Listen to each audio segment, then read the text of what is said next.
Hello friend, सही से होंगे और आशा रखते हैं कि आप लोग ढंग से पढ़ाई कर रहे होंगे। एक टारगेटेड पढ़ाई कीजिए, ऐसा कोशिश कीजिए कि जो भी हमारे पास मिल रहा है उसको एक एक स्टेप वाइज पढ़कर उसको कंप्लीट कर ले, दिमाग में कंसेप्ट बैठाएं ताकि किसी भी कंपटीशन को फेस करने में ये आपको बहुत काम देगा। चाहे वो आईआईटी एग्ज़ाम हो या नीट का एग्ज़ाम हो, बहुत काम देगा। हम आपको 100% नहीं दे रहे हैं क्योंकि आप हमारे पास 12th लेवल की पढ़ाई पढ़ रहे हैं, लेकिन 12th से हम बहुत आपको लेवल ऊंचा करके दे रहे हैं ताकि आपको किसी तरह के कंपटीशन में दिक्कत ना हो। लेकिन हर बात को पॉइंट वाइज समझेंगे तो। अब चलिए हम लोग बातें कम और आगे की ओर अपने लक्ष्य की ओर चलें। तो कल जहाँ तक हम लोग पढ़े थे उससे आगे की ओर बढ़ेंगे। तो कल हम बताए थे कि यह जो ग्रुप 12 एलिमेंट है, इसका थोड़ा सा चर्चा करते हुए बढ़ गए थे। तो ग्रुप 12 का जो ये एलिमेंट है, ये पीरियोडिक टेबल इसीलिए रखे हुए हैं ताकि आपको आसानी हो जाए। जिंक, कैडमियम, मरकरी और ये यूयूबी क्या है, अनन, बाइनियम, इसका आपको ये पीरियड 7 का एलिमेंट को ध्यान में नहीं रखना है मेन। तो ये इसके बारे में चर्चा हो रही थी, ज़रा सा हम उसको बाहर करते हैं। तो ग्रुप 12 एलिमेंट जो है, तो ग्रुप 12 का एलिमेंट जिंक हो, कैडमियम हो या मरकरी हो, कोई भी हो, ग्रुप 12 के एलिमेंट को हम लोग ट्रांजिशन एलिमेंट नहीं कहते हैं। कल ट्रांजिशन एलिमेंट का डिफिनेशन क्या दिए थे हम लोग, परिभाषा क्या दिए थे कि जब किसी एलिमेंट का डी ऑर्बिटल पार्शियली फिलअप हो, यानी कंप्लीट भरा हुआ नहीं हो, क्योंकि कंप्लीट भरा हो जाएगा तब तो वह सिमेट्री हो जाएगा, यानी पूर्ण अस्थायित्व तो प्राप्त कर लेगा। पूर्ण भरा होगा, सब में जोड़ा जोड़ा इलेक्ट्रॉन होगा, तो सब में ऊर्जा का मान बराबर होगा, एनर्जी लेवल इक्वल होगा, तो इसलिए वह स्टेबल हो जाएगा। तो इसलिए डी ब्लॉक के साथ क्या है, डी ब्लॉक के साथ क्या है कि डी ब्लॉक में यह कैरेक्टर है कि उसमें डी ऑर्बिटल क्या होना चाहिए भैया, तो डी ऑर्बिटल पार्शियली फिलअप होना चाहिए। लेकिन ग्रुप 12 का जो एलिमेंट है जिंक, कैडमियम, मरकरी, ये पार्शियली फिलअप नहीं है। तो जिंक का कल बता भी चुके हैं, जिंक का आप जानते भी हैं। हो जाता है क्या, जिंक 30 है तो आर्गन 18 हो गया, उसके बाद ये 20 हो गया, 4s2। चलिए 4s2 के बाद 3d10 हो जाएगा, आप करके देख सकते हैं। तो 3d10, तो इसका डी ऑर्बिटल कंप्लीट भरा है। यदि आप इसको नहीं करना चाहते हैं तो इसको इधर कर लें, ये 3d10 4s2। अब बाउ प्रिंसिपल के अनुसार 4s पहले आता है और d10 बाद में जाता है। तो इससे पहले जैसे था कोई भी, तो उसमें क्या होता था कि यह खाली रहता था, लेकिन यहाँ डी का देखिए तो सेट क्या है, कंप्लीट सेट है। डी में देख लीजिए 10 इलेक्ट्रॉन है ना, तो ये फर्स्ट इलेक्ट्रॉन क्लॉक, दूसरा भी क्लॉक, तीसरा भी क्लॉक, चौथा भी क्लॉक, पांचवा भी क्लॉक, और अब छठा, सातवां, आठवां, नौवां, 10वां। तो इस तरह से ये देखिए कि पेयर्ड इलेक्ट्रॉन है, एस तो पेयर्ड है ही। तो चूंकि इसमें पार्शियली फिल्ड डी ऑर्बिटल नहीं है, यानी इसमें पूर्ण भरा हुआ डी ऑर्बिटल है, इसलिए इसको ट्रांजिशन एलिमेंट नहीं कहा जाएगा। चलिए उसी तरह से यदि कैडमियम का देखेंगे, ये सबका बनाने का कोई ज़रूरत नहीं है, तो यहाँ हो जाएगा क्रिप्टन, नहीं, चलिए तो क्रिप्टन हो गया। अब उसके बाद हम लोग ले लेंगे इधर 5s2, यदि उधर सीधा करके लिखे तब, और यहाँ हो जाएगा 4d10। चलिए यदि आप मरकरी लेंगे तो मरकरी में f ऑर्बिटल भी आएगा, तो खैर देखते हैं। क्रिप्टन के बाद जेनन 54, चलिए अब उसके बाद आ जाएगा जेनन 54 के बाद 4f14, आप करके देख लेंगे, इलेक्ट्रॉनिक कन्फिग्रेशन 11th में पढ़े हैं। 54 के बाद यहाँ हो जाएगा 4f14, उसके बाद यहाँ हो जाएगा 6s2 और यहाँ हो जाएगा 5d10, आप करके देख लेंगे। इसको कक्षा के अनुसार अरेंज कर दिए और कुछ नहीं किए। तो देखिए इसमें भी देखिए d10 है, इसमें भी d10 है, डी ऑर्बिटल कंप्लीट भरा हुआ है। तो जिसके कारण क्या है कि ग्रुप 12 का जो तत्व है, तो ग्रुप 12 का तत्व में क्या होता है कि डी ऑर्बिटल जो है पार्शियली फिल्ड नहीं रहता है, तो जिसके कारण इसको हम लोग क्या नहीं कह सकते हैं, तो इसको हम लोग ट्रांजिशन मेटल या ट्रांजिशन एलिमेंट नहीं कहते हैं। तो लिख सकते हैं कि इस ग्रुप के एलिमेंट का d ऑर्बिटल पार्शियली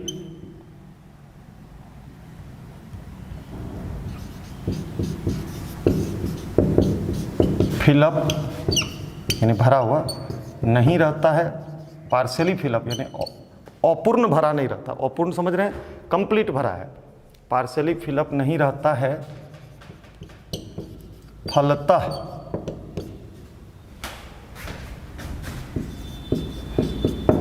इस ग्रुप के एलिमेंट को ट्रांजिशन एलिमेंट, हिंदी क्या होता है, संक्रमण तत्व, संक्रमण तत्व नहीं कहा जाता है। इसी को दूसरे सेंस में क्वेश्चन पूछ देता है कि which group element are called pseudo transition element. Pseudo means होता है झूठा, सूडो मीन्स होता है झूठा। तो किस ग्रुप के एलिमेंट को सूडो ट्रांजिशन एलिमेंट कहते हैं। तो रियल में ये ट्रांजिशन एलिमेंट तो है नहीं, लेकिन हम लोग जानते हैं कि ग्रुप नंबर 3 से लेकर के 12 तक का जो एलिमेंट है इसको ट्रांजिशन एलिमेंट कहते हैं। तो ट्रांजिशन एलिमेंट के साथ इसको रख दिए, लेकिन यह है नहीं, तो इसलिए इसको झूठा ट्रांजिशन एलिमेंट कहते हैं। कई बार यह जो है आपका नीट के एग्जाम में, 1-2 बार IIT के एग्जाम में पूछा है। तो अतः ये ध्यान रखिएगा, अतः डी ब्लॉक सॉरी हम लोग कह सकते हैं अतः ग्रुप क्या 12 के तत्व को क्या कह देंगे बच्चों, सूडो मीन्स झूठा नहीं, चलो स्यूडो पढ़ा जाता है, स्यूडो ट्रांजिशन एलिमेंट कहा जाता है।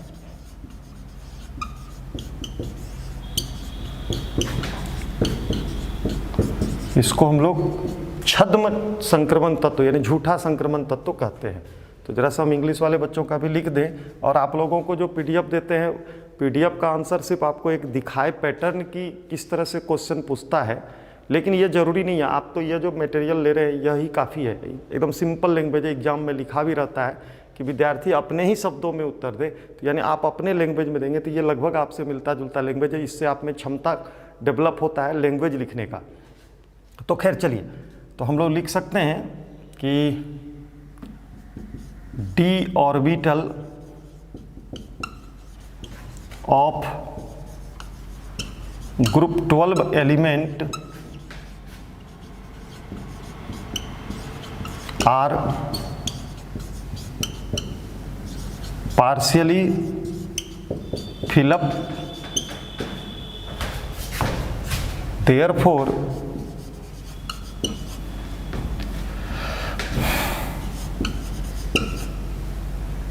this group element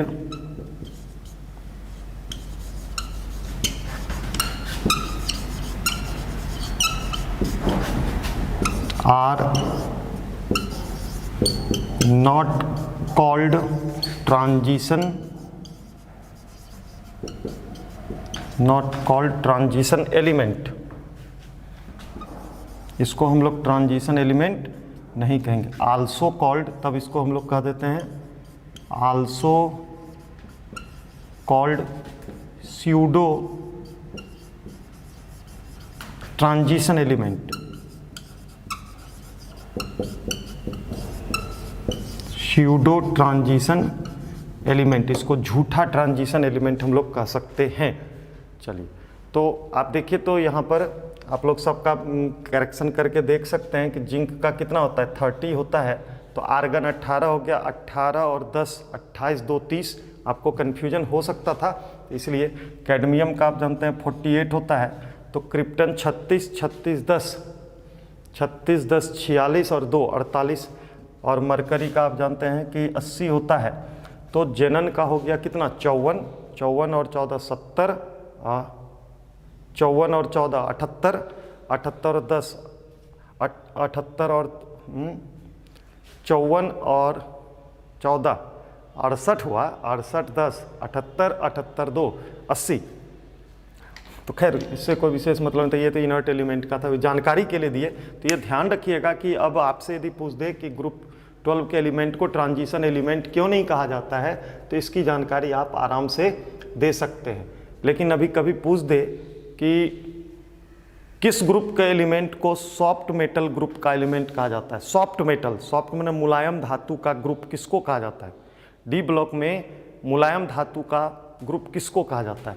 तो ये ध्यान रखिएगा कि यह जो ग्रुप 12 एलिमेंट है इसको सॉफ्ट मेटल ग्रुप भी कहा जाता है। हम इसी में जोड़ देंगे, या ऐसा करते हैं इसको हम लोग इधर लिख देते हैं। तो ये पहले सॉफ्ट मेटल क्यों होता है, तो जिंक के बारे में आप जानते हैं कि जिंक जो है सॉफ्ट मेटल है, सॉलिड है, और मेटल के रूप में भी यह क्या है, सॉलिड है। आप जानते हैं जिंक देखे हैं, वो जो सेल होता है बैटरी जिसको हम लोग बोलने के लिए बोलते हैं सामान्य बोलचाल में, टॉर्च वगैरह में जो लगता है, तो निप्पो एवरेडी वगैरह, उसका नीचे वाला जो पेंदी होता है वो जिंक का होता है। तो वह सॉफ्ट है, बहुत हार्ड भी नहीं है। तो एक तो यह सॉफ्ट सॉलिड है, पहला बात हो गया।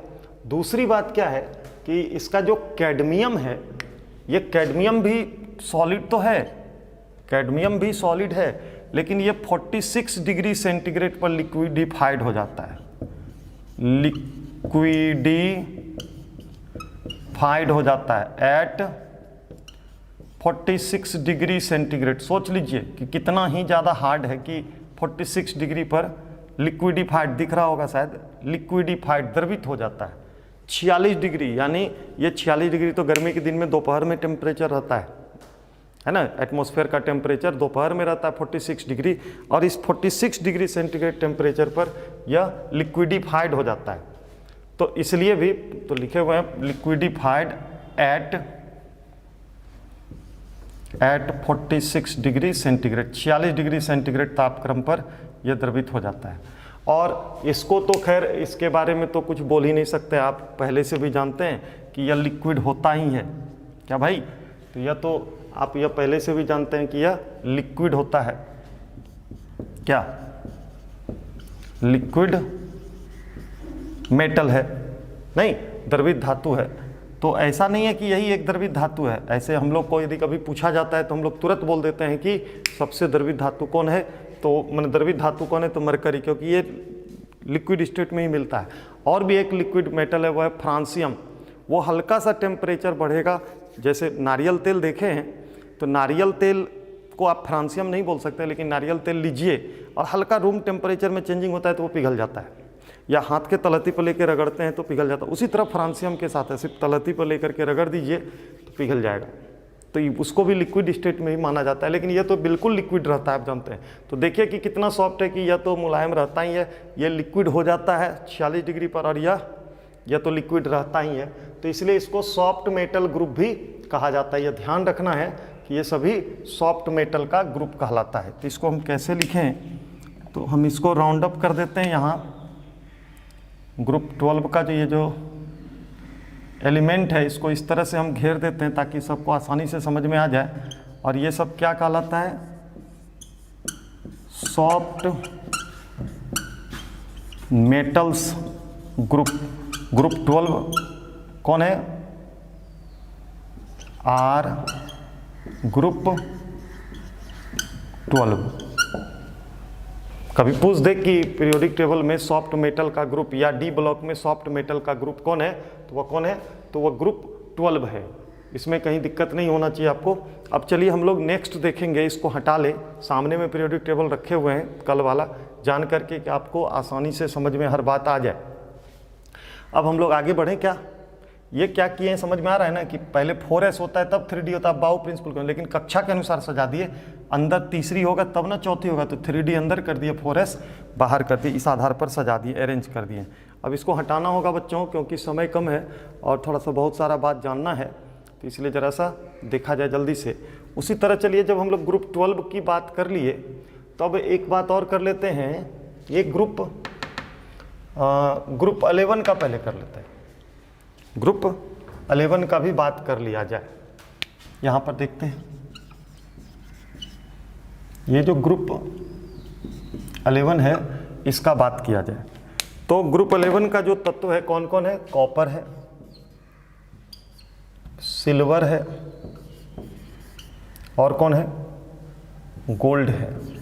अच्छा, एक बात और जान लीजिए कि यह जो मरकरी है, तो मरकरी के बारे में आप तो जान गए। थोड़ा सा एक बात और यदि याद रखते हैं तो अच्छी बात है, नहीं भी रखते हैं तो कोई बात नहीं है। तो यह जो मरकरी है, एक तो यह क्या है, तो मरकरी एक लिक्विड मेटल है और इसका जो डेंसिटी होता है, घनत्व मरकरी का, ऐसे पूछता नहीं लेकिन यदि याद रख लेते हैं तो अच्छी बात है। इसका जो घनत्व होता है वह 13.6 ग्राम पर सेंटीमीटर क्यूब होता है। 13.6 ग्राम पर सेंटीमीटर क्यूब होता है, दिख रहा होगा। यह मरकरी जो है इसका घनत्व, डेंसिटी मीन्स घनत्व कितना होता है, तो 13.6 ग्राम पर सेंटीमीटर क्यूब। ये कभी यदि पूछ दिया तो, और इसका उपयोग हम लोग थर्मामीटर में करते हैं नहीं, और ये सॉफ्ट भी है यानी लिक्विड भी है, और टेम्परेचर को भी अधिक से अधिक एब्जॉर्व करता है, बहुत कम टेम्परेचर को भी। तो खैर अभी अचानक याद आ गया तो हम बता दिए। खैर चलिए, अब आइए हम लोग ग्रुप 11 में चलें। कॉपर, सिल्वर, गोल्ड, ये यू अनियम इसको कहा जाता है। ये बात का चीज़ है, इसको हम पहले ही बोल दें कि 7 पीरियड को तो आप तत्काल भूल ही जाइए नहीं। तो चलिए ज़रा सा इसका हम लोग सबसे पहले कन्फिग्रेशन देखें। तो कॉपर का तो आप जानते हैं 29 होता है। चलिए, सिल्वर का होता है 47, और ऑरम का यानी ऑरम में सोना का क्या होता है 79। चलिए, इसका जब इलेक्ट्रॉनिक कन्फिग्रेशन लिखेंगे तो सबसे पहले तो आर्गन ले लेंगे 18 के बाद अब चलिए हमको लेना होगा, तो आता है 4s2, इसको बाहर कर देते हैं, और 3d9 देख लीजिए आप करके नहीं। चलिए, उसके बाद इसके साथ क्या होता है भाई, ये आर्गन का ये क्या होगा, क्रिप्टन होगा नहीं, और ये हो जाएगा 5s2 हो जाएगा, और 4d9 हो जाएगा। फिर उसके बाद तो जगह कम है, अच्छा थोड़ा फैला के लिखते हैं, और AU 79, इसको देखिएगा, ये जनन है 54 होता है। उसके बाद आता है क्या, उसके बाद आएगा आपका 4F आना चाहिए, 4F14, हाँ चलिए 4F14 देखिए ना, 4F आया है। उसके बाद 4F14 के बाद यहाँ आएगा 6s2, और उसके बाद आएगा यहाँ 5d9, 6s2 5d9। तो ये है आपका इसका सोना का, देख लीजिए ये 54 हुआ, इसको जोड़ लीजिए तो आपका हो गया। तो हम क्या देख रहे हैं कि रियल में ग्रुप 11 का जो एलिमेंट है, ग्रुप 11 का जो एलिमेंट है कॉपर, सिल्वर, गोल्ड, तो इन सभी के साथ क्या देख रहे हैं कि इसका देखिए D9 पार्शियली फिल्ड है। पार्शियली फिल्ड समझ रहे हैं, यानी अपूर्ण भरा है, जिसके कारण इसको ट्रांजिशन एलिमेंट हम लोग कहेंगे ग्राउंड स्टेट में। लेकिन यह स्टेबिलिटी पाने के लिए यह क्या करेगा, अब यह भी बात आप पहले से पढ़े हुए हैं, 11th में पढ़े हैं, तो हम थोड़ा सा सिल्वर को और नीचे करेंगे, कॉपर को ऊपर करेंगे, तब स्पष्ट हम बता पाएंगे। तो थोड़ा सा बाबू, नहीं तो दिक्कत हो जाएगा लिखने में। तो हम ऊपर में ग्रुप 11 जो है, ग्रुप 11 का पहला एलिमेंट है कॉपर 29, आर्गन 18, उसके बाद 18 के बाद जानते हैं 4s2 और 3d9, और यहाँ सिल्वर ले लिए, सिल्वर 47, तो यहाँ हो जाएगा क्रिप्टन 36। चलिए, क्रिप्टन है किया, और उसके बाद यहाँ हो जाएगा 5s2, और उसके बाद 4d9।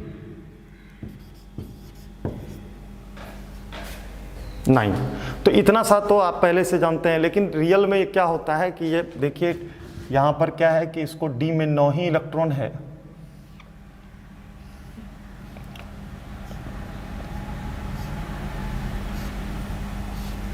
ये S में 2 इलेक्ट्रॉन है, यहाँ भी सबके साथ तो वही बात होगा, किसी एक के साथ समझा देंगे तो हो जाएगा, तो इसलिए किसी एक का देख लीजिए और उसके बाद डायरेक्ट कर देंगे।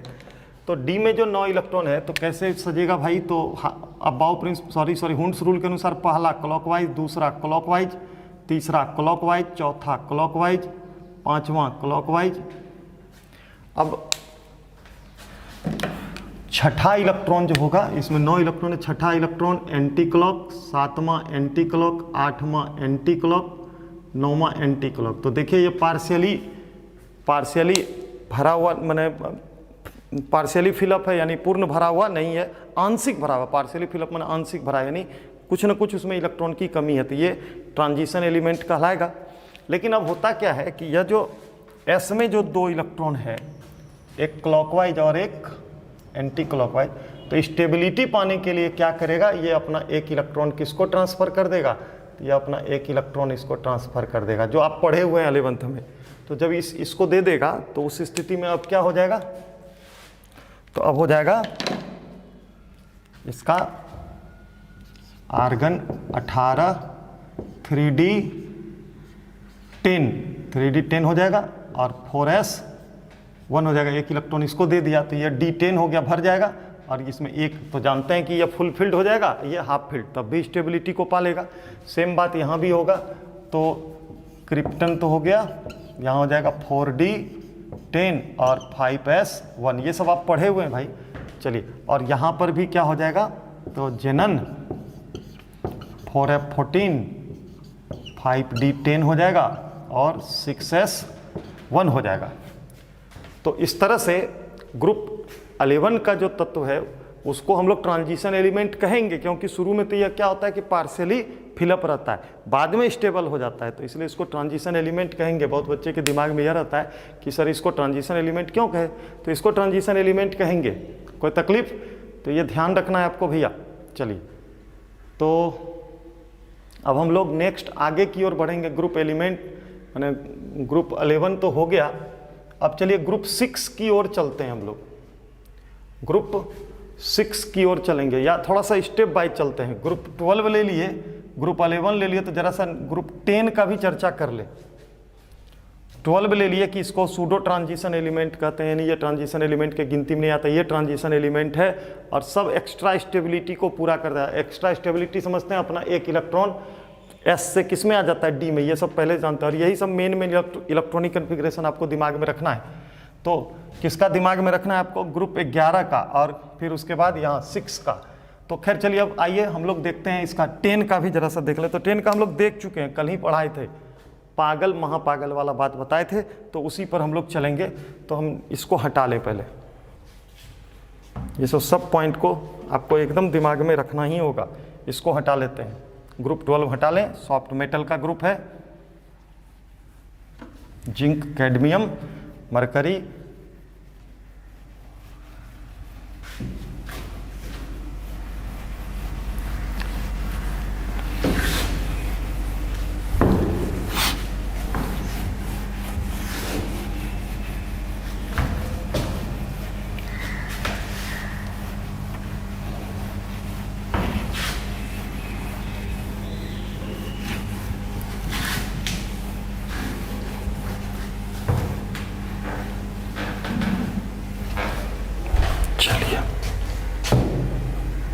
एक मिनट समय लेते हैं बच्चों।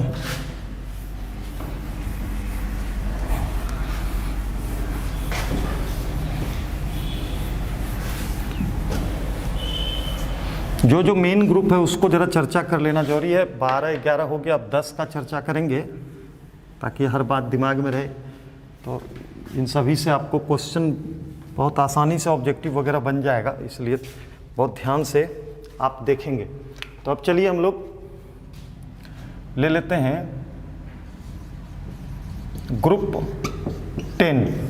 तो ग्रुप 10 में कौन है भाई, तो ग्रुप 10 में आपका है कहाँ गया, निकेल, फिर पैलेडियम, प्लेटिनम, नहीं तो निकेल, पैलेडियम और प्लेटिनम। तो ये इन सभी के बारे में हम कल आपको डिटेल बता चुके हैं, तो इसलिए इसमें हम क्या ज़्यादा डिटेल बताएं। तो निकेल के बारे में आप क्या जानते हैं, निकेल का एटॉमिक नंबर कितना है 28, इसका कितना है पैलेडियम का 46 और प्लेटिनम का कितना है 78। चलिए जरा सा हम इलेक्ट्रॉनिक कन्फिग्रेशन जरा सा लिखते हैं। निकेल, पैलेडियम, प्लेटिनम, एक बार फिर से रिपीट हो जाएगा, पैलेडियम 46 और प्लेटिनम 78। नहीं, चलिए तो यहाँ पर सबसे पहले आर्गन 18 1s2 2s2 2p6 करके कल बताए थे, तो चलिए यहाँ 3p6 तक आएगा। इसके बाद आ जाएगा 4s2 और उसके बाद आता है, उसको हम लोग कक्षा के अनुसार सजाने के लिए तीसरी कक्षा अंदर होगा इसलिए कर दिए 3d। यहाँ हो जाएगा 8, यहाँ तक 20 होगा, 20 8 28। चलिए उसके बाद ये, चलिए उसके बाद क्या होगा क्रिप्टन,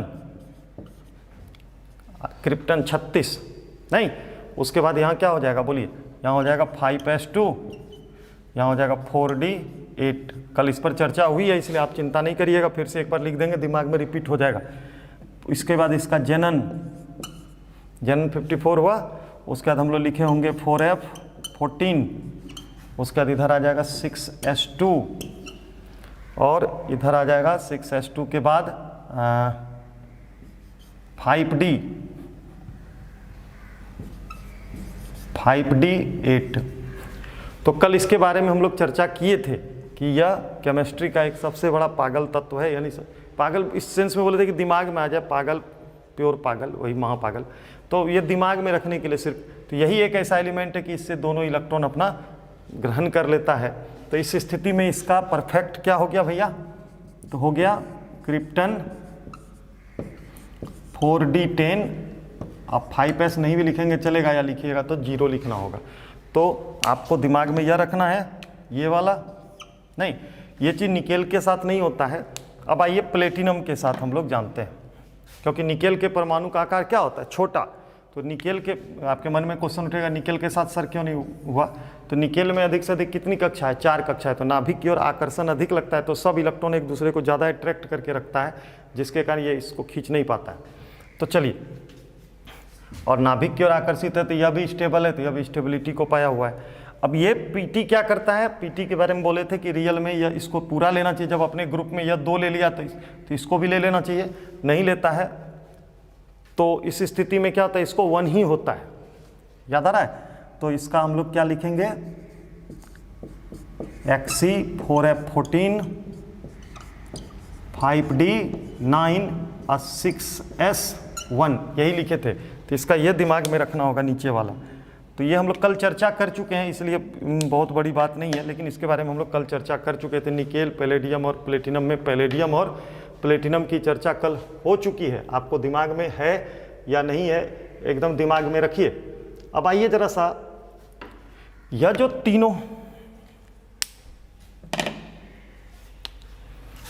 तीनों मेटल है, निकेल, पैलेडियम और प्लेटिनम, ये कैटलिस्ट का काम करता है। ग्रुप 10 का जो एलिमेंट है कैटलिस्ट का काम करता है, हाइड्रोजिनेशन रिएक्शन में कैटलिस्ट का काम करता है। तो देख लीजिए, इसके बारे में हम यहाँ लिख करके उधर एग्जाम्पल लेकर के आपको समझा देते हैं ताकि एकदम क्लियर हो जाए। चलिए, हम लोग बोल सकते हैं कि all element of group 10, all means ये तीनों, इसके नीचे वाले से हमको कोई मतलब ही नहीं है। ग्रुप 10 एक्ट एज कैटलिस्ट, कहाँ, इन हाइड्रोजिनेशन रिएक्शन। ये क्या है भूल गए आप लोग, तो हम याद दिलाते हैं। हाइड्रोजिनेशन रिएक्शन, हाइड्रोजिनेशन रिएक्शन में ये सभी तत्व क्या होता है, उत्प्रेरक का काम करता है। अभी हम सब के बारे में लिखते हैं। ग्रुप 10 के सभी तत्व, सभी माने ये तीनों, हाइड्रोजिनेशन रिएक्शन, हाइड्रोजिनेशन रिएक्शन में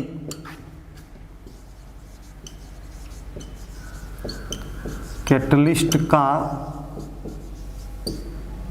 कार्य करता है। ये हाइड्रोजिनेशन रिएक्शन कैसे समझिएगा, तो इसके लिए इसको हम खींच करके इसका एग्जाम्पल यहाँ से, हम यहाँ जगह नहीं है हमारे पास, इसको यहाँ ले आते हैं और यहाँ पर हम उसका एग्जाम्पल समझाते हैं। आप लोग पढ़े हुए हैं, 10th क्लास पढ़े हैं, 11th खास करके पढ़े हैं, तो 11th में ऑर्गेनिक केमिस्ट्री जब पढ़ रहे थे तो बहुत सारा पढ़े हुए, जैसे एल्कीन है, एल्कीन, एल्कीन की अभिक्रिया हाइड्रोजन से का, एल्कीन में ये हो गया इथीन, देख लीजिएगा आप 11th का देख लेंगे। तो वहाँ पर हम लोग क्या करते थे, उत्प्रेरक के रूप में, सॉरी, इसकी अभिक्रिया हाइड्रोजन से हम लोग जैसे कराए, जैसे इथीन है जिसको आप लोग इथिलीन भी कहते हैं, इसकी अभिक्रिया हाइड्रोजन से कराए, और हाइड्रोजन से किसी भी चीज़ की अभिक्रिया हाइड्रोजिनेशन रिएक्शन कहलाता है। हाइड्रोजन से अभिक्रिया कराना क्या कहलाता है, हाइड्रोजिनेशन रिएक्शन। तो उसके लिए आप वहाँ लेते होंगे निकेल उत्प्रेरक, प्रायः निकेल लेते हैं, है ना। निकेल के जगह पर आप प्लेटिनम भी ले सकते हैं, पैलेडियम भी ले सकते हैं, निकेल, प्लेटिनम, पैलेडियम कुछ भी ले सकते हैं। तो हम यहाँ 2 टूर दे दिए, पैलेडियम भी ले सकते हैं, पीडी भी लिख सकते हैं। तो प्रायः हाइड्रो, और भी बहुत सारा है, ऐसा नहीं कि यही 3 है, nickel, platinum, palladium, lithium aluminium hydride, lithium borohydride, बहुत सारा है। लेकिन ये 3 ग्रुप, ये जो ट्रांजिशन एलिमेंट है उसमें से, यानी यह जो डी ब्लॉक का तत्व, उसमें से यह जो ग्रुप 10 का तत्व है, तो ग्रुप 10 का तत्व कैटलिस्ट का काम कर रहा है कौन से अभिक्रिया के लिए, तो हाइड्रोजिनेशन अभिक्रिया के लिए। हाइड्रोजिनेशन अभिक्रिया किसको कहते हैं, हाइड्रोजन से किसी पदार्थ का संयोग करना। तो निकेल प्लेटिनम वगैरह की उपस्थिति में संयोग करता था, तो याद कीजिए ये डबल बॉन्ड में से एक पाई बॉन्ड खुल जाता था, 11th में पढ़े हैं आप, दिक्कत है तो करके देख लीजिए आप। ये बन गया इथेन,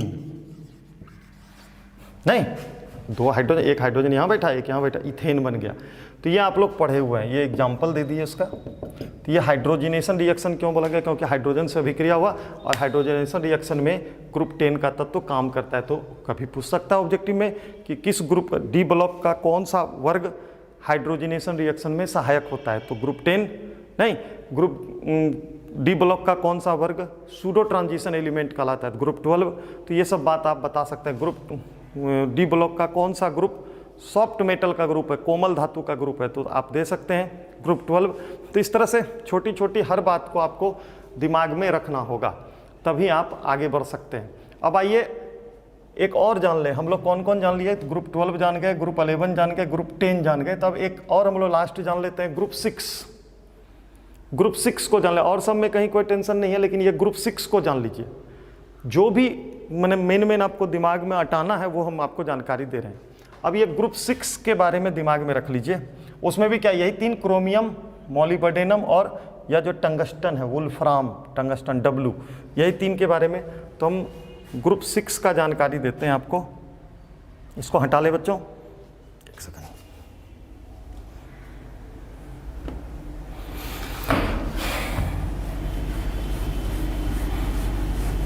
बहुत कुछ है, जानना चाहिएगा तो बहुत कुछ है, लेकिन इतना ही आप लोग पचा नहीं पाते हैं। इतना बात को बहुत बार दिमाग में अटाइए, रिपीट कीजिए, तभी हो पाएगा।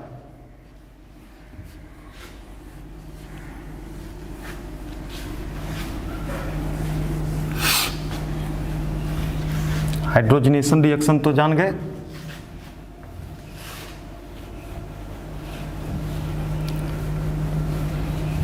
जहां पर आपको माने सामान्य गुण मिले तो उसको दिमाग में नहीं रखिए, लेकिन जो थोड़ा अलग गुण दिखाता है उसको दिमाग में रखिए, वही ऑब्जेक्टिव में पूछता है।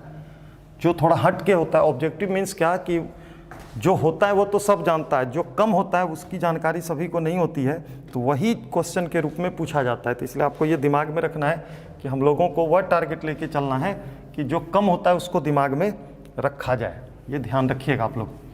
तो चलिए अब एक और जान लें, उसके बाद फिर और भी बात जानना है, बहुत कुछ जानना है।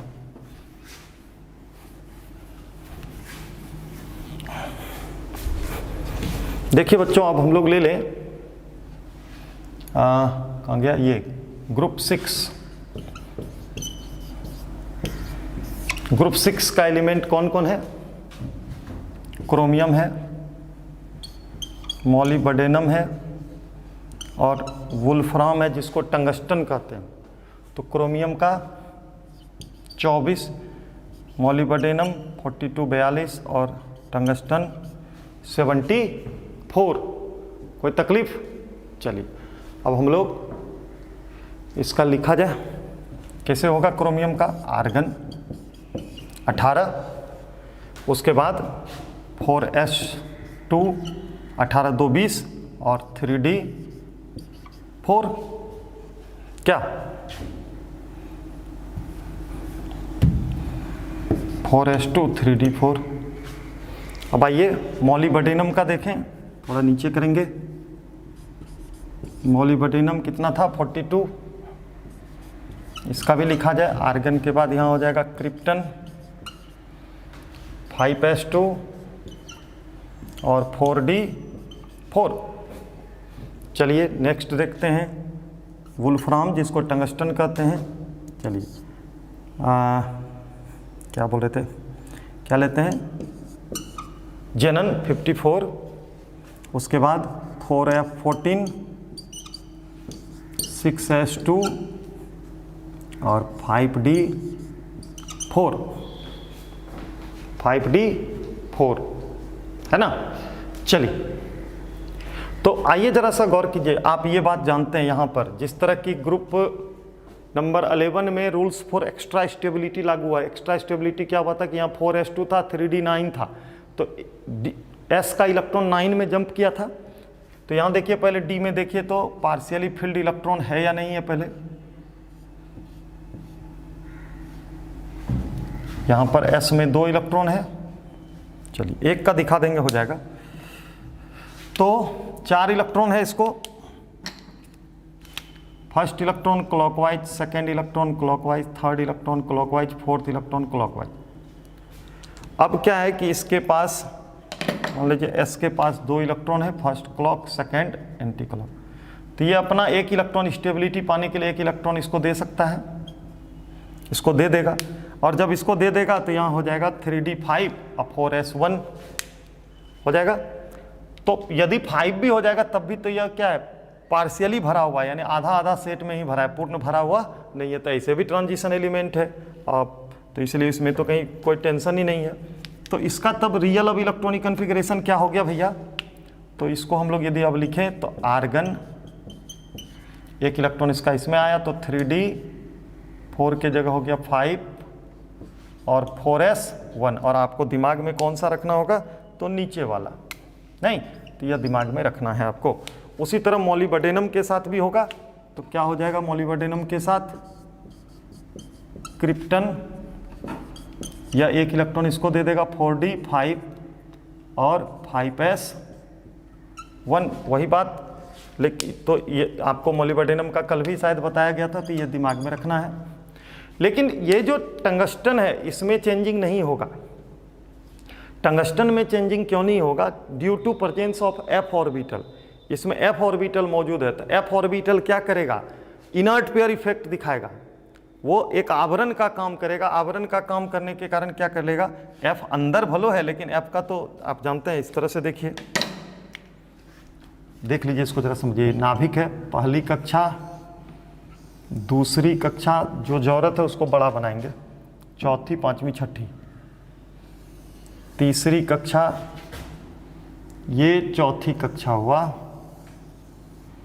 ये पांचवी कक्षा हुआ। ऐसा नहीं कितना गैप होता है, जान के बनाए, ये छठी कक्षा हुआ। तो अब ये बताइए कि ये चौथी कक्षा में सिर्फ f तो नहीं होगा, फोर्थ ऑर्बिट में सिर्फ f तो नहीं होगा, s भी होगा, p भी होगा, d भी होगा और f भी होगा। और s होगा तो एक स्ट्रक्चर होगा, p होगा तो 3, p का 3 स्ट्रक्चर होता है ना, इस तरह px, py, pz। फिर d होगा तो 5 होगा, 5 स्ट्रक्चर, और f होगा तो 14। तो यानी सबसे मेन यह वाला जो ग्रुप 4 है उसमें क्या क्या होगा? तो ग्रुप 4 में s भी होगा, s का जानते हैं स्फेरिकल होता है, p भी होगा, तो p में भी px होगा, py होगा, pz होगा। d में क्या होगा? डी में आपका क्या क्या होगा भैया, तो डी एक्स वाई ये सब पढ़े हैं, इतना अभी टाइम नहीं लेना था हमको। D X Y, D Y Z, गलती हो गई, कोना को नहीं आएगा, खैर चलिए अभी D Z X, D X square Y square और डी जेड स्क्वायर इस तरह से देते हैं। ये सब 11th में पढ़े हैं, नहीं पढ़े हैं तो कोई बात नहीं, यहाँ पर हमको सिर्फ समझाना। फिर एफ होगा, तो एफ तो कॉम्प्लिकेटेड होता है, जटिल होता है, और 7 स्ट्रक्चर इस तरह से होगा, नहीं 7 स्ट्रक्चर इस तरह से होता है, जटिल। तो होता क्या है कि चौथी कक्षा बहुत ही सघन होगा, क्योंकि उसमें हर ऑर्बिटल है और खास करके एफ है, और उसके बाहर चौथी है, 5वीं है, और उसके बाहर 6ठी है।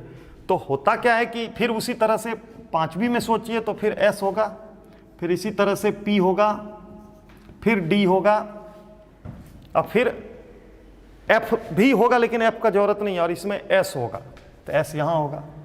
तो ये एफ ऑर्बिटल जो है, एफ ऑर्बिटल पाए जाने के कारण, एफ ऑर्बिटल पाए जाने का क्या हो रहा है कि एफ के कारण ये साइज या एटॉमिक साइज थोड़ा बड़ा हो जाएगा, इस एटम का साइज बड़ा हो जाएगा।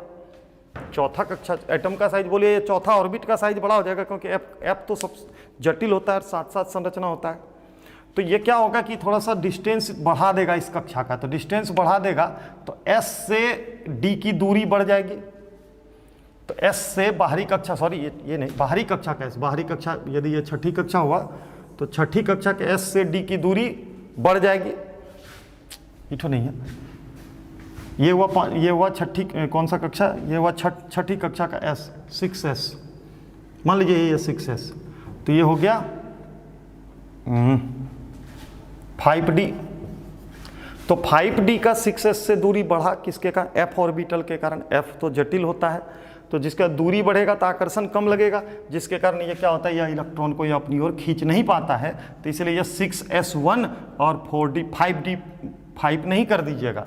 तो इसमें यह ध्यान रखना है कि इधर सबका होगा, इसीलिए इसको एक साथ किए। एफ आपको यदि कभी पूछ दे कि क्रोमियम, मॉलिब्डेनम और टंगस्टन में सभी में क्या होता है, हाफ फील्ड स्टेबिलिटी को पाता है। हाफ फील्ड स्टेबिलिटी में S1 और D5 होता है, S1 और D5 होता है। तो इसमें क्यों नहीं होता है, तो आप सीधे बोलिएगा एफ ऑर्बिटल की उपस्थिति के कारण यह नियम लागू नहीं कर पाता है। ठीक है, इतना सा काफ़ी है, ये आपके दिमाग के लिए खाली डालें। तो इसमें यह स्पेशल केस हो गया, इसको हम स्टार दे देते हैं, आप दिमाग में रखेंगे ताकि फिर कभी भूलिएगा नहीं टंगस्टन के बारे में, है ना। और टंगस्टन के बारे में तो आप जानते ही हैं कि क्या है टंगस्टन, तो आप सब समझ रहे हैं कि बहुत ही माने इसका गलनांक भी उच्च होता है। तो खैर, क्योंकि देखिए एफ ऑर्बिटल वगैरह पाए जाने के कारण। तो खैर चलिए अब आगे हम लोग बढ़ते हैं।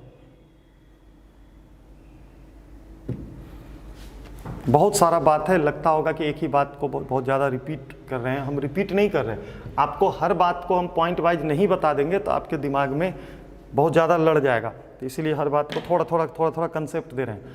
अब आइए एक और बात जान लीजिए, सबसे इम्पोर्टेंट बात, टाइम भी देख लें, चलिए एक सबसे इम्पोर्टेंट बात और देख लीजिए, तब फिर थोड़ा अब उसके बाद हल्का होगा। एक बात और जान लीजिए, हम लोग ये तो ग्रुप जान गए, ग्रुप 12, ग्रुप 11, ग्रुप 10 के बारे में और ग्रुप 6 के बारे में जान गए। 6 में या S1 होगा या S1 होगा, लेकिन यह S2 ही रहेगा। चलिए यदि आपका दिमाग काम नहीं करने लगे तो उतने पर वीडियो रोक दीजिए, नेक्स्ट डे फिर देखिए। आइए इसको हटा लें।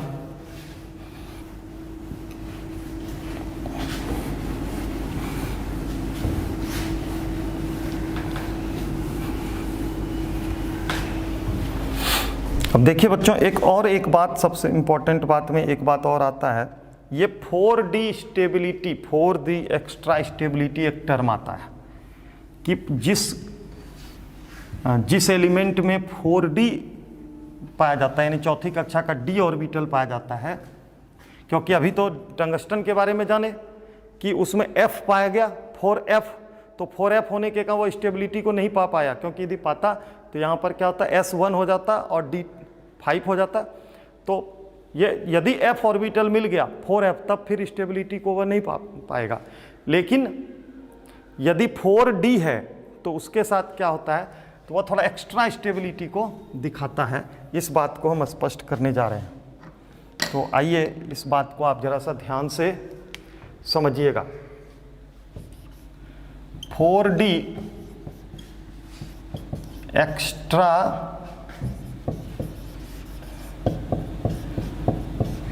स्टेबिलिटी कॉन्सेप्ट, इस बात को भी दिमाग में लीजिए। 4D एक्स्ट्रा स्टेबिलिटी कॉन्सेप्ट को भी दिमाग में आपको लेना होगा। तो आप ये यट्रियम जर्कोनियम को तो भूल जाइए, यट्रियम जर्कोनियम में कहीं कुछ नहीं होता है, तो इसमें तो यही हो जाएगा 1 हो जाएगा, इसमें 2 हो जाएगा, D1 D2। यहाँ से आप चलिए जरा सा, नियोबियम से लेकर के हम लोग चलते हैं, NB niobium.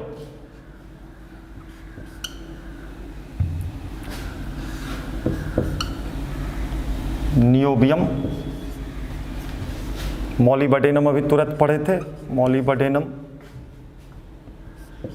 टेक्टेनियम, ruthenium, rhodium, palladium और सिल्वर। इसको भी फिर लेने की ज़रूरत नहीं कैडमियम को, क्योंकि यह तो लास्ट में D10 हो ही जाएगा, तो इसलिए तो ये ऐसे भी स्यूडो ट्रांजिशन एलिमेंट है। तो इसमें सबको देखा जाए, सबका एटॉमिक नंबर भी आप जानते हैं। नियोबियम का आप जानते हैं कितना होता है, 41, इसका 42, 43 नहीं 44, 45, 46, 47। सबका इलेक्ट्रॉनिक कन्फिग्रेशन को जरा सा लिखा जाए, सबके इलेक्ट्रॉनिक कन्फिग्रेशन को हम जरा सा लिखते हैं, ध्यान से देखेंगे। तो नियोबियम का लिखेंगे तो कैसे लिखेंगे, नियोबियम है ना, चलिए तो पहले तो लिख दें जेनन, कितना सॉरी जेनन बोलते हैं, क्रिप्टन 36, क्रिप्टन का 36 हो गया ना, तो क्रिप्टन हो गया 36, और उसके बाद 5s2 और 5s2 और 4D 36, 37, 38, 38, 3, 41, 4D3, ठीक है, तो यहाँ हो गया 4D3 5s2। तो इसी तरह क्रिप्टन सब जगह लेना है, तो हम ऐसा करते हैं, अब क्रिप्टन नहीं ले रहे हैं, 4D4 5s2, 4D5 5s2, जरा लिखने दीजिए, 4D6 5s2, 4D7 5s2, 4D8 5s2, 4D9 5s2, ठीक है। यही होना चाहिए इलेक्ट्रॉनिक कन्फिग्रेशन सबका। सबके आगे क्रिप्टन लगा दीजिएगा तो 36 तक लिखने का जरूरत नहीं होगा। 36 3 39 2 41, ये हो जाएगा 36 4 40 2 42, इस तरह से। तो अब इसमें से आप जरा सा बिल्कुल ध्यान से देखेंगे तो आप लोग कुछ चीज़ से तो सहमत पहले से हैं। चलिए जरा सा सिल्वर की ओर चलें, पहले हम आपको कुछ जो आप जान चुके हैं उसको हम जरा सा पहले देख लें। यहाँ जान चुके हैं कि ये एक इलेक्ट्रॉन इसको दे देगा, तो यहाँ हो जाएगा 4D10 5s1, सिल्वर पढ़ चुके हैं। चलिए पैलेडियम भी जान चुके हैं, पैलेडियम भी आप जान चुके हैं, याद करिए, केमिस्ट्री का यही एक है जो कि अपना 0 हो जाता है। तो सबका तो दिमाग में आ रहा है कि 4 में ही ये सब चक्कर आ रहा है, ये जो हम बता रहे हैं कि मैक्सिमम किस में आ रहा है, 4 में। एक आध जगह एक्सेप्शनल केस है, नहीं तो प्राय 4 में आ रहा है। तो चलिए यहाँ क्या हो रहा है, 4D10 5s0, यानी 5s नहीं भी लिखेंगे तो चलेगा, नहीं। चलिए उसके बाद भाई साहब ये तो पूर्ण स्टेबल है, क्योंकि डी में हाफ फील्ड है, 5 इलेक्ट्रॉन, डी में या तो 10 हो या 5 हो, तो ये पूर्ण स्टेबल है और इसका एस भरा हुआ है, तो एस भी स्टेबल है, डी भी स्टेबल है, तो ये बेचारा तो मोर स्टेबल है, या तो किसी को टच ही नहीं करेगा, मोर स्टेबल, पूर्ण अस्थाई है यह। तो चलिए जो आप जान चुके हैं या जिसके बारे में जान चुके हैं उसको हम रेड से लिख रहे हैं। उसके बाद मॉलिबडेनम भी आप जान चुके हैं, मॉलिबडेनम भी क्या होता है, ये हाफ फील्ड हो जाता है, तो क्या हो जाता है 4D5 और 5s1 बता चुके हैं, देख सकते हैं आप। तो आप देखिए कि आप सर जरा सा गौर कीजिए कि ये सभी एक ही पीरियड का तत्व है। सब एक ही पीरियड का तत्व है, सब देखिए पीरियड नंबर 5 का तत्व है। Niobium, molybdenum, technetium, ruthenium, rhodium, palladium, silver, cadmium. इसमें से हम देख रहे हैं कि मैक्सिमम एलिमेंट क्या हो रहा है, एक्स्ट्रा स्टेबिलिटी को दिखा रहा है। या तो स्टेबल है, या तो स्टेबल है यानी अस्थाई है, या नहीं तो अस्थाई नहीं है तो वह इलेक्ट्रॉन का ट्रांसफर करके अस्थाई हो रहा है। चाहे देखिए यहाँ भी देखिए, चाहे ले लिया पूरे ले लिया तो जीरो पर भी तो अस्थाई होता है। अस्थाई होने का 3 नियम है, या तो फुलफिल्ड इलेक्ट्रॉन हो, या हाफ फिल्ड इलेक्ट्रॉन हो, या नहीं हो। तो यह अस्थाई है, यह भी अस्थाई फुलफिल्ड हो गया, यह भी अस्थाई हो गया। लेकिन अब यह जो 3 है, इस 3 को जरा सा सोचिए, आपके पास यह 3 जबकि यह भी इसी का एलिमेंट है, तो इस तीनों के साथ क्या होता है? ये तीनों स्टेबल तो नहीं है, तो ये क्या होगा जरा सा समझिएगा। इसके बारे में अब इसको ग्रीन से हम दिखा रहे हैं, इस तीनों को जरा सा समझा रहे हैं। रियल में ये कारण है नहीं, हम आपको समझाने के लिए कि चूंकि ये सब एक ही कैरेक्टर का है, सब जो है 4D का ही एलिमेंट है, सब 4D सीरीज का ही एलिमेंट है, तो यह भी एक तरह का नेचर दिखाने के लिए क्या करता है, सब ध्यान दीजिएगा। यह भी क्या करता है, एक तरह का नेचर दिखाने के लिए क्या करता है, एक एक इलेक्ट्रॉन एक्सेप्ट कर लेता है। चूंकि सब 4D का ही है, 4D 4D 4D 4D 4D, ये याद रखने के लिए आप याद कीजिए 11th में बहुत सारा हम स्टार लगाए थे, डबल स्टार लगाए थे, तो बोले थे कि जब D block F block 12th में पढ़ेंगे तो वहाँ चर्चा करेंगे, वही सब बात को दिमाग में डाल रहे हैं। आप 11th वाला कॉपी सामने रखेंगे तो आपको दिमाग में आ जाएगा। तो ये चूंकि सब एक ही नेचर का है, क्योंकि सब में देखिए 4D ऑर्बिटल है, तो 4D का ही सब एलिमेंट है, तो 4D का एलिमेंट में सब एक्स्ट्रा स्टेबिलिटी को पाता है, जिसमें से यह 3 नहीं पाता है। तो यह 3 क्या करेगा, तो यह तीनों Nb, रुथेनियम और रहोडियम, ये सब क्या करेगा, एक एक इलेक्ट्रॉन इसका एक्सेप्ट कर लेगा, चाहे स्टेबल हो या ना हो। तो हो जाएगा 4D4 5s1, ये सेम नेचर को दिखाने के लिए। चूंकि हर कोई, ये तो पूर्ण स्टेबल है तो इसमें नहीं होगा, लेकिन सब बाद बाकी स्टेबिलिटी पाने के लिए चूंकि एक तरह का गुण दिखाता है और सब 4D सीरीज का तत्व है, तो इसलिए यह भी इस नेचर को दिखाएगा।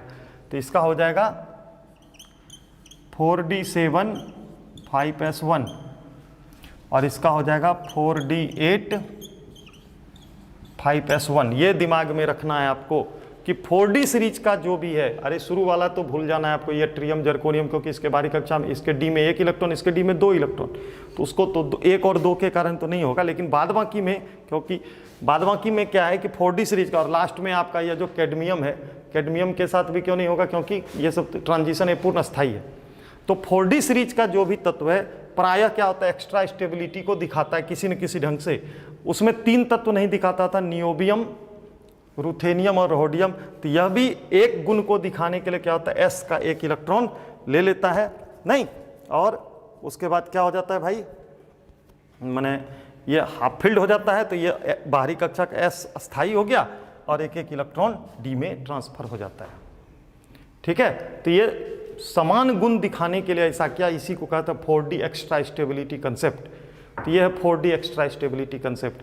तो इस तरह से जो भी ये इलेक्ट्रॉनिक कॉन्फ़िगरेशन से रिलेटेड बात था मैक्सिमम हम बता दिए। अब आइए थोड़ा सा हल्का चीज़ आएगा चैप्टर का, जो कि थोड़ा सा हम इंटरेस्ट जगाते हुए पढ़ा दें। जल्दी से हटा ले बच्चों, देखिएगा ध्यान से। जो भी पीरियोडिक टेबल को हटा देंगे, क्योंकि पीरियोडिक टेबल यदि रखेंगे तो फिर दिक्कत हो जाएगा। तो अभी सामने से जो जो चीज़ हो सकता है सब पीरियोडिक टेबल से रिलेटेड हम बता रहे हैं। तो यानी यह दिमाग में आ गया 4D एक्स्ट्रा स्टेबिलिटी कहाँ से कहाँ तक हुआ, नियोबियम से लेकर के सिल्वर तक, ये भी दिमाग में रखना होगा। चलिए अब आगे बढ़ सकते हैं।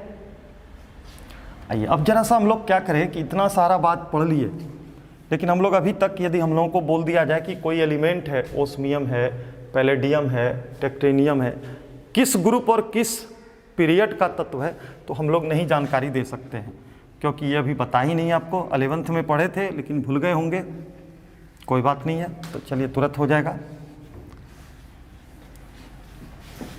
2-3 तरीके से बता देते हैं, जो तरीका आपको पसंद होगा अपना लीजिएगा। ठीक है, 2-3 तरीके से आपको हम समझा देते हैं।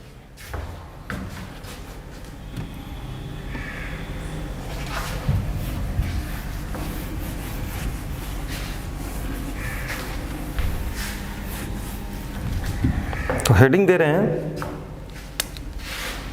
डिटर्मिनेशन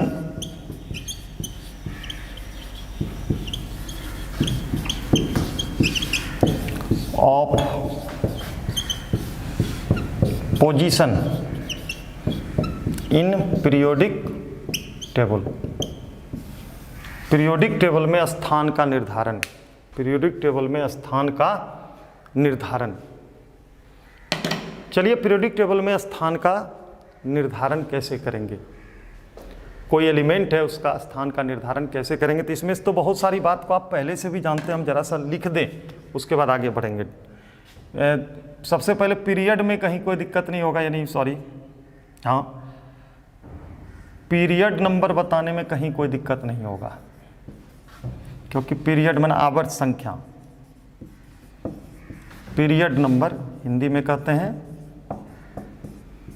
आवर्त संख्या। तो यह तो कुछ नहीं है, आउटर मोस्ट सेल नंबर, ये आप पहले से भी जानते हैं, जब पीरियोडिक टेबल पढ़ रहे थे उस समय भी जान रहे थे। ये जब हम पीरियोडिसिटी यूट्यूब पर बता रहे थे उस समय भी बताए हैं। बाहरी कक्षा संख्या, outer most shell number means बाहरी कक्षा संख्या जितनी होगी वही पीरियड नंबर होगा।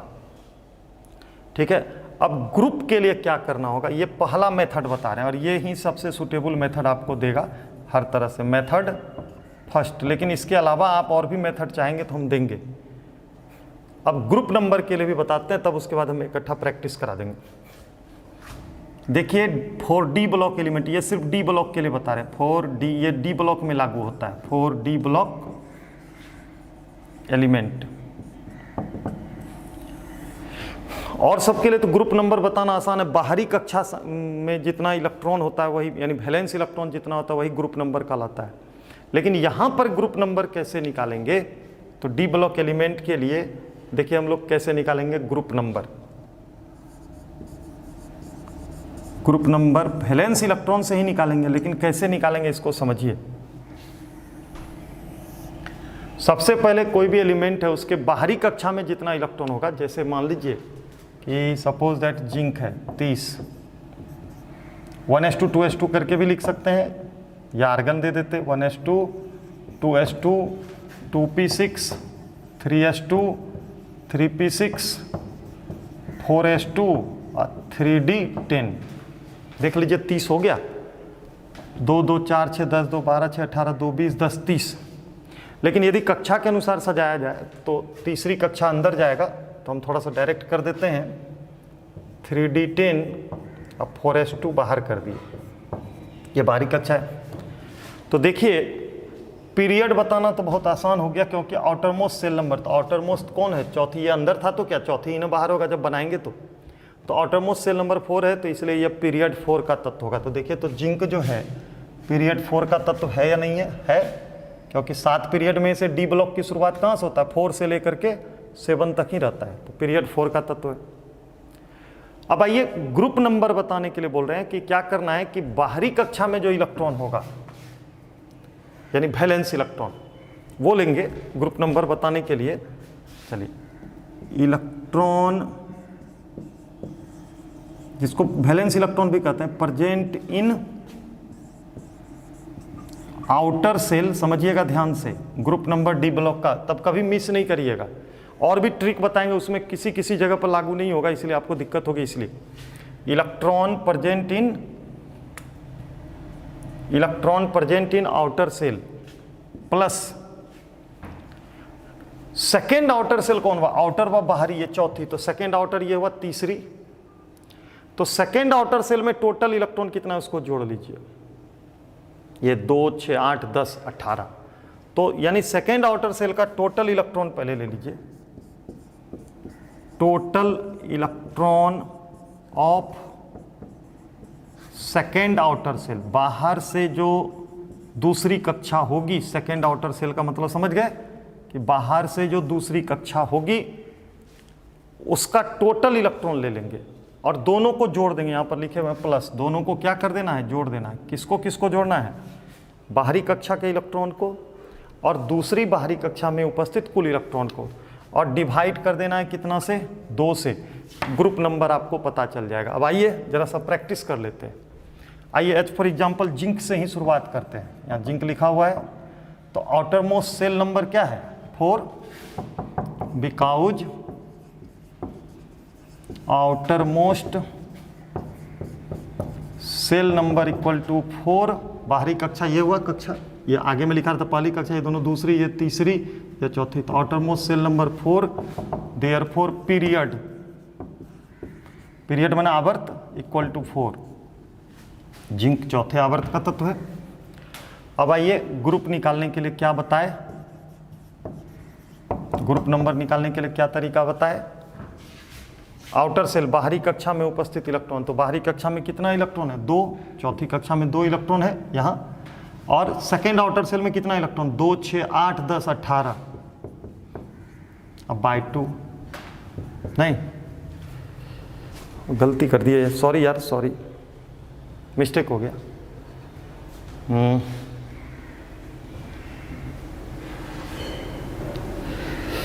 ये बाय 2 नहीं दे करके थोड़ा सा मिस्टेक हो गया, माइंड नहीं कीजिएगा। बाय 2 नहीं होगा, वो दूसरा चीज़ के लिए होता है बाय 2। वो लोन पेयर इलेक्ट्रॉन में हम लोग 2 से भाग देते हैं ना, वही हो गया। यहाँ पर ये इक्वल टू है, ये टोटल को जोड़ देंगे और -8 कर देंगे। ऑक्टेट पूरा करता है ना कोई भी एलिमेंट, तो इसलिए 8 इलेक्ट्रॉन हटा देना है। यानी थोड़ा सा ध्यान दीजिएगा प्लीज, बाहरी कक्षा में जितना इलेक्ट्रॉन होगा, दूसरी बाहरी कक्षा में जितना इलेक्ट्रॉन होगा, टोटल को जोड़ देंगे और उसमें 8 घटा देंगे, तो ग्रुप नंबर आ जाएगा। तो चलिए, तो बाहरी कक्षा में इलेक्ट्रॉन कितना है, बाहरी कक्षा में इलेक्ट्रॉन है हमारा 2, और दूसरी बाहरी कक्षा में 10, 6, 16, 2, 18। तो total electron in second outer shell 18। अब माइनस कितना कर देंगे 8, तो 18, 2, 20। अब 20 में से 8 हटा दीजिए तो 12, तो ग्रुप नंबर 12। तो देखिए ग्रुप नंबर 12 में है या नहीं है जिंक। आप किसी का भी बना करके देख सकते हैं, उसमें डरने की ज़रूरत नहीं है।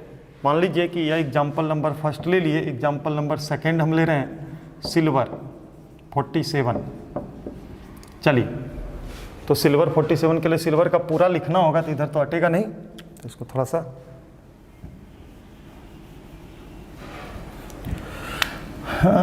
दूसरा एग्जाम्पल ले रहे हैं सिल्वर 47, 1s2, 2s2, 2p6, थोड़ा छोटा लिख रहे हैं 3s2, 3p6, 4s2, 3d10, 4p6, 5s2, यहाँ हो गया 30, 6, 36, 37, 38, 5s2 और 4p9, इसको करेक्शन करके अंदर लाइए। और ये अभी तुरंत थोड़ा देर पहले पढ़े कि क्या होता है 4D सीरीज वाला भी बताए थे ना, 4D का एक्स्ट्रा स्टेबिलिटी बताए थे, ये 1 हो जाएगा या 10 हो जाएगा, तो दोनों का हम एक साथ कर देते हैं।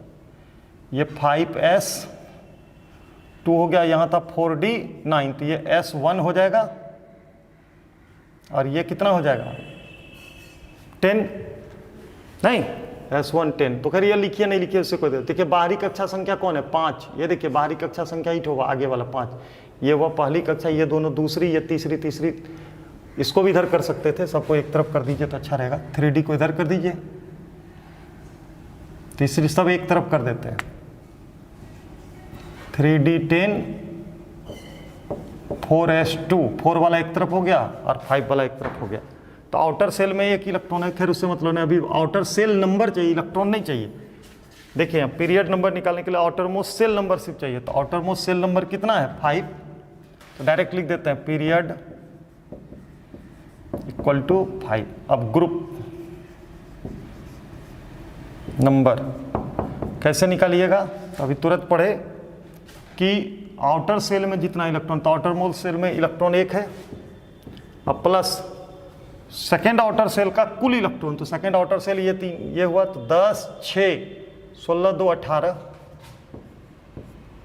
नहीं, चलिए अब -8, -8 करने बोले हैं, तो 18, 1, 19, 19 में से 8 गए 11, तो सिल्वर ग्रुप नंबर 11 का तत्व होगा, सिल्वर ग्रुप नंबर 11 का तत्व है। तो इस तरह से किसी भी ग्रुप का आप निकाल सकते हैं, आराम से निकाल सकते हैं, कहीं कोई दिक्कत नहीं है। और कुछ देख लीजिए थोड़ा सा, फिर हम लोग छोड़ देंगे। इसको हटा सकते हैं बच्चों, ये आपके पास है।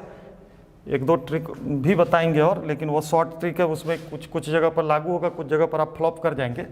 एक दो एग्जाम्पल और ले लेते हैं, उसके बाद आप लोग खुद प्रैक्टिस कर लेंगे, तो आराम से हो जाएगा।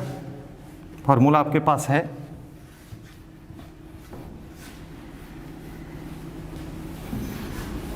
चलिए अब आइए थर्ड एग्जाम्पल हम लोग लेने जा रहे हैं। कोई एक ले लेते हैं। मान लीजिए कि हम लोग ले लें, आपका मन है लेने का, सपोज दैट, चलिए हम लोग लेंथेनम ले लेते हैं। अब आपका मन हो गया लेंथेनम, तो लेंथेनम ले सकते हैं, कहीं कोई दिक्कत नहीं। छोड़िए लेंथेनम तो ऐसे भी बन जाएगा, लेंथेनम वगैरह का बाद में देख लेंगे, क्योंकि एफ ब्लॉक जब पढ़ेंगे तो लेंथेनम और एक्टिनियम पढ़ेंगे भी। तो हम लोग ऐसा करते हैं, स्कैंडियम ले लेते हैं 21। आपको लगेगा कि लेंथेनम ही लेना है, तो लेंथेनम का कल इलेक्ट्रॉनिक कन्फिग्रेशन लिखे थे, उसको लिख करके कर लेंगे आप। चलिए स्कैंडियम 21 पूरा लिखेंगे तभी पता चलेगा। 1s2, ऐसा नहीं कि आर्गन करके लिख देंगे तब फिर नहीं हो पाएगा ना। 1s2, 2s2, 2p6, 3s2, 3p6, 4s2, 3d1 हो गया। अब आइए इसको इधर कीजिए, इसको इधर कीजिए, क्योंकि तीसरी कक्षा अंदर आएगा। तो 3d1, 4s2 हो गया। चलिए अब आउटर सेल नंबर कौन है? 4, तो period equal to 4, outer most shell number 4 है, तो पीरियड इक्वल टू 4। अब आइए ग्रुप निकालना है।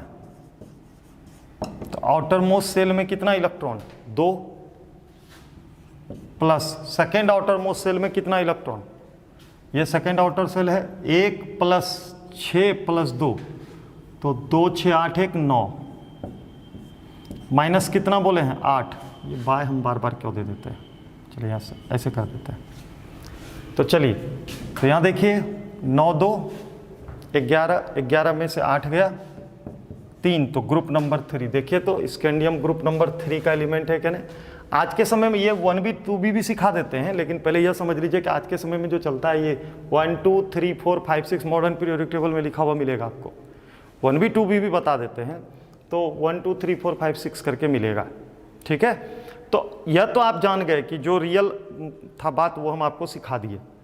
अब रह गई बात, थोड़ा सा वीडियो लंबा हो जाएगा, इसलिए हम नहीं चाह रहे थे कि आज क्लियर करें पूरा। तो ऐसा करते हैं ना कि हम यहीं पर छोड़ देते हैं। ट्रिक वाला बात जो है हम नेक्स्ट क्लास में बता देंगे, क्योंकि बहुत ज़्यादा क्लास लंबा हो जाने पर थोड़ा बच्चे को दिक्कत हो जाता है।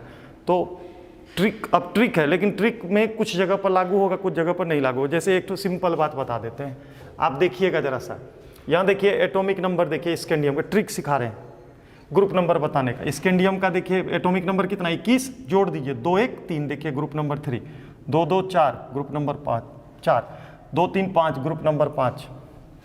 देखिए यहाँ 2 9 11 11, लेकिन जिंक के लिए लागू नहीं होगा।